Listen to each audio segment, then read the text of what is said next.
గౌరవనీయులు రాజ్యసభ మెంబర్ మా గురువు లాంటి ఆర్ కృష్ణయ్య గారికి పాదాభివందనం తెలియజేస్తూ మీడియా మిత్రులు నమస్కారం తెలియజేస్తూ స్టార్ట్ చేస్తున్నాను. 42% ఇచ్చినటువంటి బీసీ డిక్లరేషన్ రేవంత్ రెడ్డి గారికి శుభాకాంక్షలు తెలియజేస్తూ బీసీ తరఫున, అంతేకాకుండా బీసీలకు జరుగుతున్న అన్యాయాలను ఒడగట్టేటువంటి ప్రాంతంలో బీసీలకు చాలా అన్యాయం జరుగుతుంది, చూస్తూ పోతున్నాం. రేపు కాబోయే ఎంబీసీ ఎలక్షన్లో కూడా బీసీలకు ప్రాధాన్యత ఇవ్వాలి, కనీసం 2 ఎమ్మెల్సీలను బీసీలకు ఇవ్వాలి. అంతేకాకుండా మినిస్ట్రీలో కూడా బీసీలకు కల్పించాలి. ఇంకోటి మీకు ఇష్టమైనది ఏంటంటే స్థానిక ఉద్యోగ రిజర్వేషన్లు కూడా బీసీలకు తెలవాలి. ఈ రోజు ఉద్యోగాలు ఉన్నవంటే ప్రతి ఒక్క డిపార్ట్మెంట్లో ఎక్కడ పోండి మీరు అగ్రకులాల వాళ్ళు కనపడతారు, కానీ బీసీలు ఎక్కడ కనపడరు. బీసీలకు ప్రాధాన్యత ఇవ్వాలి.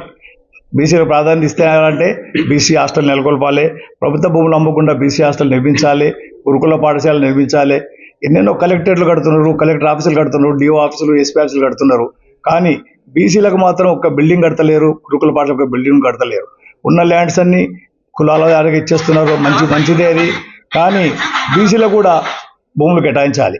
భూములు కేటాయించి బీసీల అభ్యున్నత విద్యాసంస్థలు నిర్మించాలి, గురుకుల పాఠశాలలు కూడా నిర్మించాలి. అంతేకాకుండా మరియు బీసీలో ఈ రోజు దాకా కూడా సెంట్రల్ గవర్నమెంట్లో కూడా బీసీ అనే సంస్థ లేదు.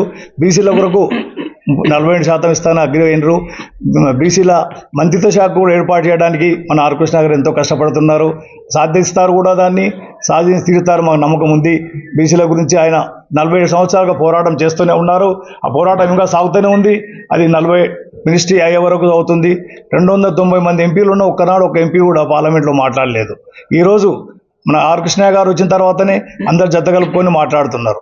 ఇదే మన ఫీజు రియంబర్స్మెంట్లు, హాస్టల్స్ ఇంకెక్కడ తమిళనాడు, కేరళ ఎక్కడ కనపడవు, ఒక తెలంగాణలో తప్ప, ఆంధ్రప్రదేశ్ తప్ప. ఎందుకంటే ఇక్కడ ఆర్ కృష్ణయ్య లాంటి వాళ్ళు అక్కడ లేరు కనుక ఇక్కడ ఆర్ కృష్ణయ్య గారు అన్నీ చేస్తున్నారు, చేస్తారు కూడా. ఈరోజు ఈ సభకు చేసిన అందరికీ కూడా ధన్యవాదాలు తెలుపుకుంటూ సభ ముగిస్తున్నాను. Thank you.